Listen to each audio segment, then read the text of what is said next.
Sobat Kairos yang dikasihi Tuhan Yesus Kristus, renungan firman Tuhan buat kita saat ini tertulis dalam Mazmur 103 ayat 12. Sejauh timur dari barat, demikian dijauhkannya daripada kita pelanggaran kita. Demikian pembacaan firman Tuhan. Sobat Kairos, secara geografis kita memahami bumi kita memiliki dua kutub, yaitu kutub utara dan kutub selatan, yang merupakan titik ujung bumi bagian utara dan selatan. Jaraknya kedua kutub itu bisa dihitung melalui pusat bumi sekitar 12.736 km. Lain halnya dengan bagian bumi yang sebelah timur dan barat. Secara geografis itu tidak ada titik alami untuk ujung timur dan ujung barat bumi itu. Artinya, kalau dilihat jarak antara ujung bumi dan ujung barat bumi, setidaknya tidak dapat dihitung. Firman Tuhan hari ini mengatakan bahwa sejauh timur dari barat, demikian dijauhkannya daripada kita pelanggaran kita. Ini merupakan sebuah perumpamaan, metafora, kiasan, yang dimana ketika Tuhan mengampuni kita, maka Dia benar-benar menjauhkan dosa kita sejauh-jauhnya dari hidup kita.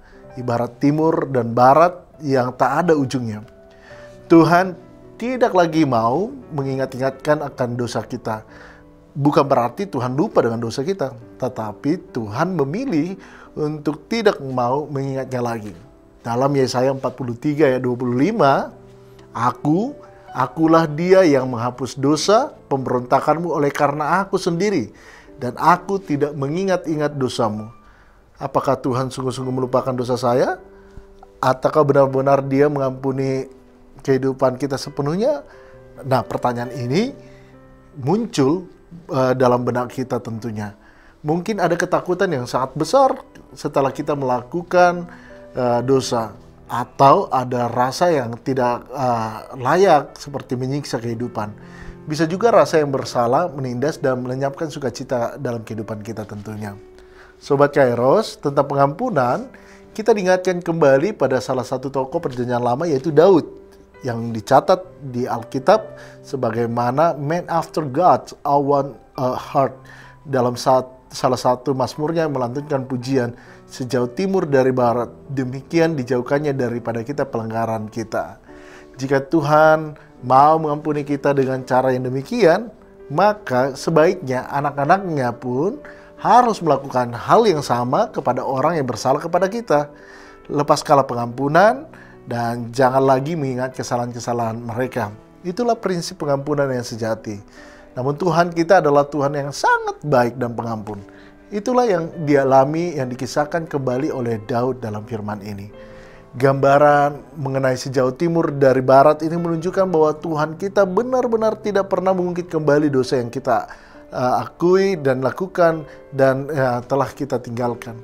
Memang dosa Daud tercatat dalam kitab suci dan tidak pernah dapat dihapus sepanjang sejarah umat manusia. Tetapi oleh kebaikan Tuhan, dosa itu sudah Tuhan ampuni. Kalaupun Dia membalaskan tindakan salah kita, balasan itu sungguh ringan dan tidak sepadan dengan kesalahan kita. Tanpa kasih dan kesetiaan Tuhan, kita sebetulnya tidaklah ada harganya. Namun Tuhan sangat menghargai kita. Kasih setianya memelihara kita. Terpujilah Tuhan. Rasa bersalah dan takut yang berlebih dapat menghalangi kita melihat kasih dan anugerah Tuhan. Pengalaman dan pengetahuan kita yang terbatas ini sering membuat kita meragukan pengampunan tuntas Bapa yang menerima kembali anaknya terhilang. Dalam keadaan demikian, seharusnya imanlah yang berbicara. Selamat beraktivitas Sobat Kairos. Tuhan Yesus memberkati kita semuanya. Amin.